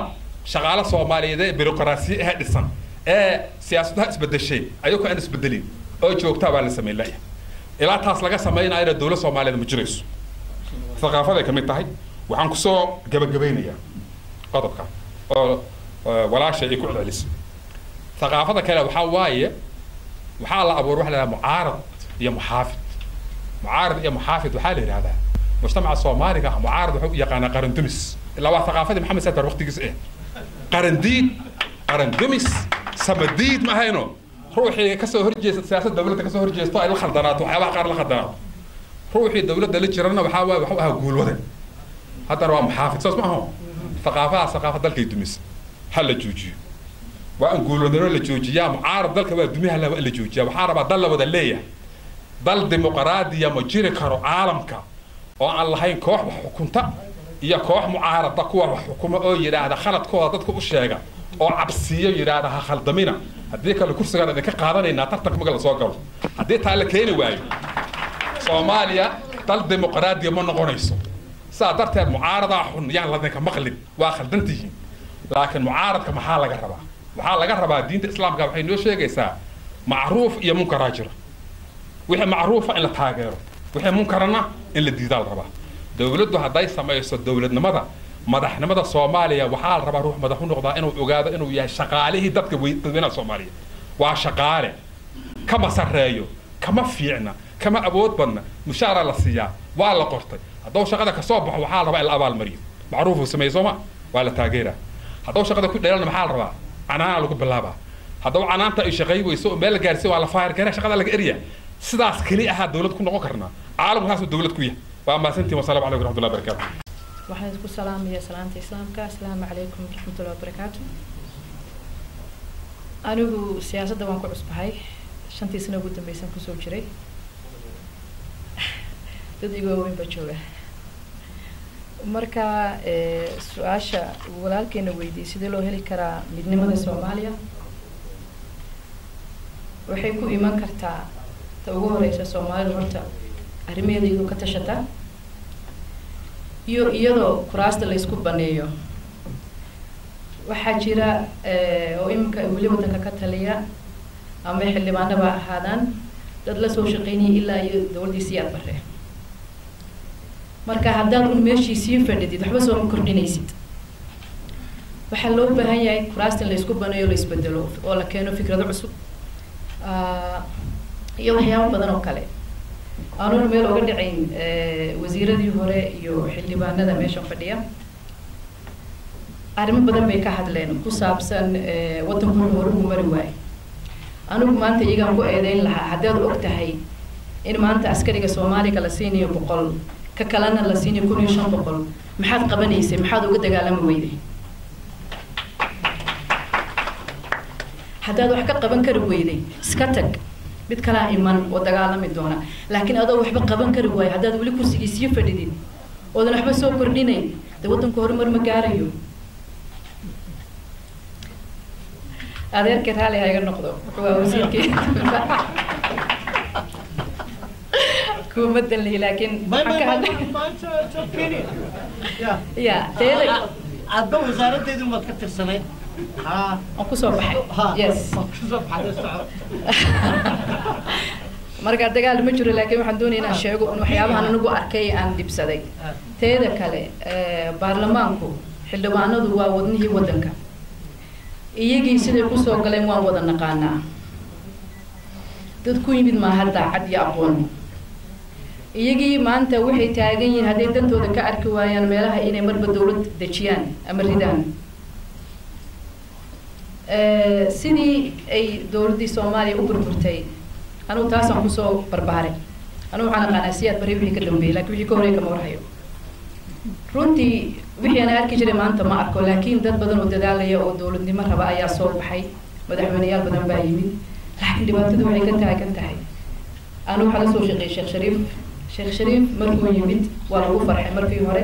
markii dambe dowladda isku dhawaaqay dad badan baa kasoo horjeestay marka siyaasiyiintan hadday iska arki waayaan inay ku jiraan dowladda waxay noqdaan mucaarad niman badanoo waxaa jira maanta meesha nala jooga oo isku soo sharaxay madaxweynenimo way waayeen haddaad weyday ma aha inaad wadankii haddana mucaarad ku noqoto waa inaad garab istaagtaa aad u hiilisaa oo waxa kaa adiga kugu jira isaga ka maqnaa lagu dartaa laakiin looma baahna adigii maadaama kursigaa fadhiisan weyda anigu meeshii ma hagaagayso waan mucaarad baan noqonaya adigu si aad beri chance u heshid waa inaad maanta la shaqaysaa dowladda jirta oo lagu arka inaad qaban kartid laakiin haddaad maalinba mucaarad noqonaysid de marka hore adigu daacada waddankaagumaad ahayn adba dan baa ku waday marka anigu dowlad kastoo timaado waan la jiraa tii ugu dambeysay waan tegay wasiir baa ka dootay waa la ii soo diiday laakiin mucaarad miihi diyaar baano inaan la shaqeeyo support gareeyo laakiin haddii maalinba nin la isku taago xasan sheekh wuxuu yahay sheekh shariif wuxuu yahay haddaba yaa wanaagsan marka wax yacni dowlad xumin dowladaan bay dhaantaa tan aan maanta haysano aan garab istaagno haddii maanta la isku darsoo talooyinka la wada hayo iyo ay weliba hayaan dadkan panelka la fadhiya wallahi waddanka hore u mari lahaa aan dib loo soo dhigin laakiin ilguyi baa la wada haystaa waddanka dii lagu ila haysto goorma horumari waxaa kaloo jirtaa maanta aniga aabay kursiga ku fadhiya ilaa waagan waagu ku fadhiya aaba ii banee ma banaynayo isagii baa doonay inuu sii fadhiyo aniga wax baan soo bartay qof dadkii maanta waxaan ahay waddanka ka shaqayn lahaa waddan yacni la keeni lahaa fikrado cusub laakiin haddii odaygii meesha fadhi uusan doonayn inuu ka dhaqaaqo dee sida lagu heli isbedel ma imanayso weligeed sida looga bixi karaa caqabada hortaagan waddankeena waxaa looga bixi karaa iyadoo change yimaado oo odayaashii meeshan laga saaray boqaalka sano fadhiyay oo naloo keeno dhalinyarada maanta wax baratay ee adduunka meel walba ka joogta oo diyaarka u ah waddankooda inay hor istaagaan ay wax taraan marka waxaan aaminsanahay kolba tani way socotaa dowladdan iminka way timid way jirtaa waxba kama qaban karno ilaa 2020 iyo 2016 yeah inaan garab istaagno oo la shaqeyno si aan at least 2016 ay wax cusub u yimaadaan laakiin haddii tan laga hortago iminka oo iyadii lasii baabi'iyo waddankii sii baabao maxaa markaa yaa la xukumi 2016 yaa si soo bixi waxaan wax kale intaa soo bixi doona halkan waxaan aaminsanahay xasan sheekh ha iska joogo aan garab istaagno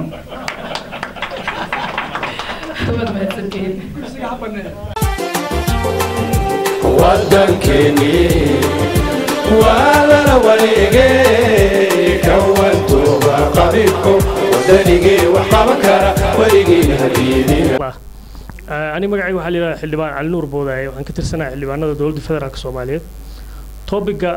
noo qoran waa Somali unity Somali unity markaan leenahay waxaan u maleynayaa subjectiga aan maanta ka hadlaynay waa ka fog yahay waxaan maanta ka hadlaynay ama ay ii muuqatay inuu discussionka uu ku base garaysnaa waxay ahayd political unity maxaan ku unite garoobi karnaa siyaasad ahaan taas laftigeeda waa topic aad u fog waa inaan gadaal u noqonnaa what's a modern state siduu professorka ka dhawaajiyey state sidiisa muxuu yahay stateka laftigiisa maxaan sideen ku helnay annaga dhaqankeena Soomaalida modern state-kiina loo keenay oo colonialka ay noo keeneen maxaan ka bedeli karnay maxaan ku waa qodob dheer laakiin waxaan rabaa laba comment oo gaagaaban maadaama waqtigu aad u yar yahay horta waxaan mudan iyada laftigeeda in Somali unity laga hadlo waa ka leexleexanaa Somali unity markaan leenahay macnaheedu waxa waaye dadka Soomaalida ah qowmiyadda Soomaalida ah oo Soomaalinimada ku dhaxayso waxay doontaan noqoto ama afka dhaxay ama diinka dhaxayso waxaas oo dhan in ay unitygooda ka hadlaan siyaasiyiinta maanta joogta waa ka leexanaa qodobkaas waxaan dhiirigelinayaa in qodobkaas loo noqdo oo fagaaro badan looga hadlo taas waa Somali unity political unity marka political unity panelka inta ay sheegeen oo waxaan moodaa badankood wuxuu ahaa symptomska ka hadasheen cause-ka maynan ka hadlin symptomska waa ognahay wax political unity imaan weysa cadaalad darre injustice all of these things waa symptomska cause-ka maxaa cause-ka waxa waaye anaga qabaa'ilaan ka samaysanahay Soomaaliya ilaaha noo beerasaas qabaa'iladan ka samaysneen iyo modern state kuna meelaha iska qaadanaynaa jiro meelaha iska qaadanayn waa inaan abbaarnaa siaan ku ogaano inaan unity siaan ku helno unity sax ah meelaha iska qaadanayn waxaa ka mid ah qabiilku wuxuu dhaliyaa competition xaqiiqdii resource-ka jiro oo dowladnimadu resource-ka iyo service-ka ay bixiso ayaa waxay keenaysaa qabaa'ilada inay ku kala tartamaan waayo maalintan xorriyadda qaadan oon state noqonay ilaa hadda in alla intii processkaas dowladnimada soo marto dhan waxaa moodaa inay ku baysgaraysneed siyaasadooda injustice-kaas marka waxaa looga bixi karaa in common identity la abuuro laakiin haddana la address gareeyo individual right instead of collective right qofka muwaadinka ee Soomaaliga ah xaq shakhsiyan asaga uu leeyahay in la abuuro oo xaqaasna aad loo ilaaliyo markaas qofku wuxuu ka maarmayaa inuu u noqdo inuu qabiil ka raadiyo mataqaanaa background ka raadiyo commentigaas waa mahadsantihiin magacayga waxaa la Cabdirasaaq Cirro waxaan ka soo xarunta dhaqanka iyo cilmi baarista oo jaamac Umar Ciise marka koobaad daqiiqad wax yar ka yar baan ku dhahayaa dadka Soomaalida intaan ka hadlayna waa intii jamhuuriyadda caadiga ah mushkilad baa nagu dhacday waa baabaan waxaana gaaray qof walba meeshiisu ku ogyahay annagoo baabaasan oo saasa baa waxaa noo yimid group siyaasiyiin ah iyo kuwa yiri wax baan baranay aarbe dhibaato noogu kordhiyeen markaasaan waxaan noqonnay waxa leeynin meel dadka waa lagu xareeyo baa group baa looga tagay ninkii dhakhtarka u ahayo meesha ilaalinaya ka tagay gabar ka mid ah dadkii meesha ku xareysnaaba waxay ku dhacday baraag meesha ku yaalo biyo waraashi dabaasha inta u yimaadeen bay ka baxsheen mid ka mid ah inta qaaday oo qoorta xadi ka galisay waxa tir waa waraya aarbe meel ku xirtay ma qayna ay fahamteen isugu qalalo waxaan anagu ahayn dadkaas meesha ku xareysan oo waalan kuwa mushkilada qaba inta noo yimid bay qoorta inta xarig nagu gashay meel nagu xirano waana wareen way ga dhamaatay miya su'aashaydiiba marka bilaabaya su'aasha koobaad waxa weeyaan Cabdalla Boos baan ku bilaabaya iyo xildhibaanada fadhiyo xagaan haddaad ogtihiin mushkilada intaan la eg oo dadka haysata diyaaradahan hameen barki dagay heshiisyadan balaayada la kala saxiixayo askarahan 1500 qaadanayo kuwan kontonka qaata iyo kuwan faraha badan oo idin la jooga oo meesha idin ko jooga aad ogtiin lacagta in lagu keenay ma ka dhex baxdaan ceebta maxaa u dhex fadhidaan tan kale qodobka waxa weeye unity-ga Soomaaliya hadday isfahmi weydo 30 sano 20 sano waxaan ku jirto oo xagga midna la isla dhaqaaq waayay maxaa u deeysan dadku inay kala tagaan Jubaland xageedo Soomaaliland xageeda hawgoodo Puntland xagga ha ka baxdo dadka faraha laga qaado haddaan waxba lahayn waa maasantii dhamaan waa salaamaya waxa meesha iskugu imaada dhamaantood dhamaan xildhibaanada odayaasha dhaqanka dhamaan miidiyooga dhamaan waa salaamantiin waxaan hadalkiisa maanta meeshaan ito fikrad iyo maxay macquul ku hadlay adeerkii Cabdalla Boos oo mar walba wax kasta oo dhaca aan la tagno oo miis kasta noo qaraaco waa mahadsan yahay cimrigiisa la hagaajiyo ummadda kaleeto oo meesha iskugu maadaan waa salaamantiin Soomaaliya waxaan ka dhahnaa ma leh Ilaahay nabad ha ka dhigo mar walba haday xunta adeesantaa wax loo bedelayo ma laha waa un Soomaaliyeedni insha Allah inaan isku samarno waaye Bismillahir Rahmanir Rahiim magacaygu waa Cabdiladiif Muuse Nuur Sanyare waxaan ka mid ahay baarlamaanka Soomaaliya inkasta oo maanta qof Soomaali oo xil haya inuu sheegto bulshada hortida ay ceeb ku tahay waxa aad munaasib u ah hadalku hadda ninku ku hadlo ama naga wareega ama wax qabta waa hadalkii ninkii iga horeeyay halkan uu kaga hadlay oo xarunta cilmi baarista ka socday mawduuca meesha ku qoran waxaan u mahad celinayaa dadkii soo abaabulay inay dadka Soomaaliyeed ay fikradooda ka dhiibtaan sidii Soomaaliya loogu heli lahaa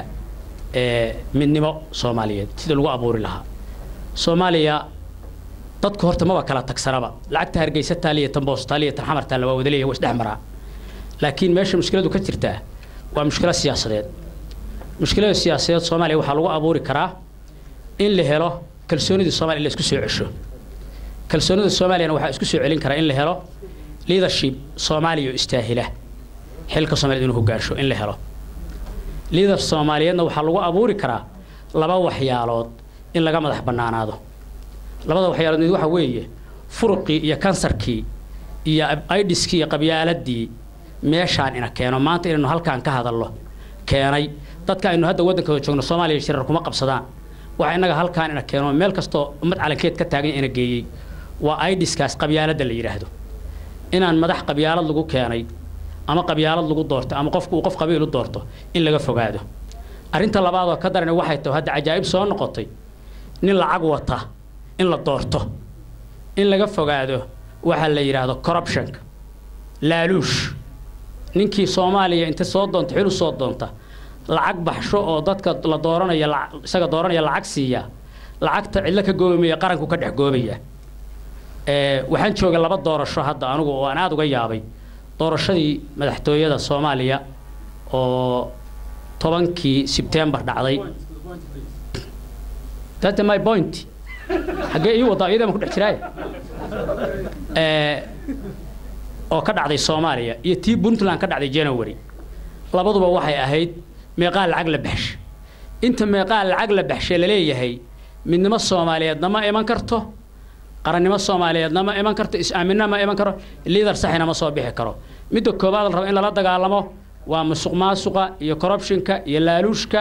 in la sameeyo waa mahadsantihiin waddankeeni iyo in dhalinyarada Soomaaliyeed ee maanta wax baratay oo diyaar u ah waddankooda inay wax u qabtaan la siiyo opportunity ay ku shaqeeyaan wiilal iyo gabdho badan baa jira oo diyaar u ah oo aqoon-yahano ah oo heer walba leh ta kale waxaan rabaa inaan mid kaliya u sheego baarlamaanka Soomaaliya inuu noqdo baarlamaan daacad ah oo aan wadan dan gaar ah oo wada danta guud oo iska daayaan waxyaabaha ay maalin walba ay leeyihiin waan wadna waan tuuraynaa sida kaliya looga bixi karaana waxa weeyaan in la iska ilaaliyo wadamada shisheeye ee waddankeena faraha kula jira oo mar walba iyagu taliya iyagoo la arkayn ka taliya albaabada dawladooda wad mahadsantihiin topigu waa culus yahay horeenu sheegnay إن شاء الله وقت أنا هم بنسين دونا ميزان كأولية مدنمة الصومالية مدنمة الصومالية عراق الكهرتاجن أما مشاكل الكهرتاجن أما وحيالها هرتاجن وين تابني هو سجمن دين كما ينديبسن توجب daran ama ta ugu weyn ama ta ugu maxay ta culus ee aanu sheegnay waxa weeye waa gacan shisheeye iyo dadka la keenayo gacanta shisheeye ay keensanayaan oo ah dad wadaniyada Soomaaliyeed ay ku yartahay ama rumaysta ama rumaysan annaga ragayaga halka joogo unity-ga Soomaaliya u taagan runta markaan idin sheego walaalaha iyo ama gobolada aanu ka nimi waxay noo yaqaaniin rag xamar tagayo calooshada u shaqaystayaal waxba kama qabno Soomaalinimaanu doonaynaa waanu aaminsannahay waa soo aragnay sharafta iyo qiimiga ay Soomaalidu lahaan jirtay nasiib darro hadda waxa soo abuurmaya iyana gacmaha shisheeye inagama soo gelin oo kaliya madaxda manjahana waa soo galeen dhalinyarada waa soo galeen civil societieska waa soo galeen civil societieska iyo hay-adaha civil societieska oo xamar degan ama Soomaaliya degan cid kasta cidda ay xiriirka la leeyihiin ama ay ku nool yihiin oo contract ka siiya waayo isweydiiye idaacadaha 70 ka gaaraya ama 80 ka gaaraya oo meediyaha telefishinada wax badan ayaa laynagu soo meel inoo bad qabtaa ma jirto dhalinyarada soo baaysa dhalinyarada wax soo baratay dhalinyarada dhiig u dhaqaaqayo Soomaalinimo iyo Islaamnimo iyo ehelnimo iyo dalkooda doonaya inay u hiiliyaan iyo midnimada Soomaaliyeed waxaanu idin leenahay welcome soo dhawaada kaalaya xamar waa daalay 17 sanadood baan joognay waa ku daalay waxa maxay tahay wadna waa naga bedelay misigta waa naga bedelay inna waa naga bedelay intaba waa laga bedelay oo midna ma misigtaydu ma taydii wadnaha ilaa Paris baa la geeyay innahan cornea craft u dambeeyay waxa la igu soo sameeyay eeraan ma ku soo samaystay hadda midna taydi maaha laakiin still waxaan ku kalsoonahay inta ii hadhay cimriga da'na waa taaganahay inta ii hadhay inaan ku victimize gareeyo ama aan u joogo aan ku dhintee ama aan ku noolaadee midnimada Soomaaliyeed wassalaamu calaykum waraxmatullaahi wabarakaatuh بسم الله الرحمن الرحيم horta odaygan cabdallah boos ah waa in la salaamaa halgankiisa iyo dadaalkiisa iyo wadaniyadiisa iyo islaamnimadiisa iyo soomaalinimadiisa hal mar waa in loo saxbiyaa horta walaalayaal Soomaaliya baa iskale ma ciddii dan baa jirta cid kale oo aan sugaynana ma jirto ninkii ajnabi wax ka sugayay iyo meel kale to ay iska daayo waxaana wax ku noqon karnaa waxa weeyaan haddii ay dhibaato dhacdo gunta laga soo bilaabaa waxay la tahay inaan u noqono tarbiyadii islaamka ee saxa ahayd iyo walaalnimadii oo aan helno insaan Soomaali oo saalix ah qof bini aadmi oo Soomaali ah oo dhab ah inaan helno hoggaankii baa laga rabaa cid kasta laga rabaa isaga noqon kara ilmaha aan ku tarbiyayno min albidaaya intay yar yihiin intay dhigtaan maxaan ku yiraahdaa nursery-ga ama roobada ay dhigtaan ilaa ay jaamacad ka baxaan inaan tarbiyayno oo aan ka soo saarno qof bini aadmi ah oo xuquuqdiisa garanayo waajibaadkiisana yaqaano xuquuqdiisa bini aadanimo oo ilaahay siiyay oo mucasas ka dhigay oo mukarram ka dhigay walaqad karramnaa bani aadama وحملناه في البر والبحر ورزقناه من الطيبات وفضلناه على كثير ممن خلقنا تفضيلا إنسان كان إلهي سبحانه وتعالى ملائكتي هو الرمي إنه خليفة كديكتونا في الأرض دولكا اسكن دحلو أو كشقيو مركا إنسان كاس إن أم بعد دونا عن قالت يعني ديريسن يعني وحينا دتكي والسكون جبي أضياشي معقود هذا قبائلكي سياسيين تي كل شيء لكن إن تربية دا سكود دالنو أو إنسان كان أن كحرنا ربي جيسا عبادي ساجنو إنسان سلوك جيسا اجتماعي أو متى كل نقماي أي سحت هاي إن صوص عرنا أي أهرت أقوم مهم سن نقطة داس إن اللي يقول بيا جعله إن شاء الله تعالى وأنا له ذكره أما من مدى وشرع وواجب قفك صوماليا من مدى إنه كشقي وكنا دلاله إلهي بقى كفر ديالي أوامرت إلهي من دين دينا ما دين ذكرنا واعتصموا بحبل الله جميعا ولا تفرقوا إلهي بداي شنو كانت تقول ولا تنازعوا فتفشلوا وتذهب ريحكم هو دين واتجيس تد مسلمين أنا هذا مسلمين هاي أساسيات وحاجرة صدق ياجرة ما هن إن أدوض يكلي فئة معينة أم قيم أو كمان شعبي الصومالي وان شيء ومسلم وكل جزء واحد يذكر ولد بروفيسور بادي وباشيء رئيس كحسوب حزب من ماذا قرن جزاه الله خير ثم أورثنا الكتاب الذين اصطفينا من عبادنا فمنهم ظالم لنفسه ومنهم مقتصد ومنهم سابق بالخيرات مركب وحاول أمد الصوماليات علماني ولا سيكولار ولا فلان من نقام وحولنا وسوء تجربيني ديمقراطية سيكولاريزم سوشياليزم مع نقول هذا وداديزم كل وان صومرنا وحاسونا واحد ترى ينملها وإنا أمدان أن أصو صارنا ده تربيسم من كسر أو وعينا لسمي جهلك لك سارة كالسودين لا يسوي سعودية والسلام عليكم ورحمة الله. تفضل يا شيخ. ودنكني ولا وليجي كونتوا قبيلكم ودنيجي وحبكرة وليجي هدينا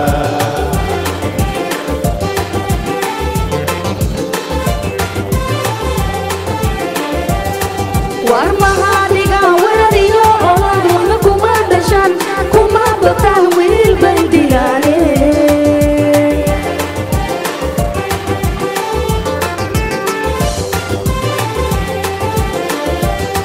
وأرمها لقى ولدي أولاد وحكم دشان كما بتهوي البلدياني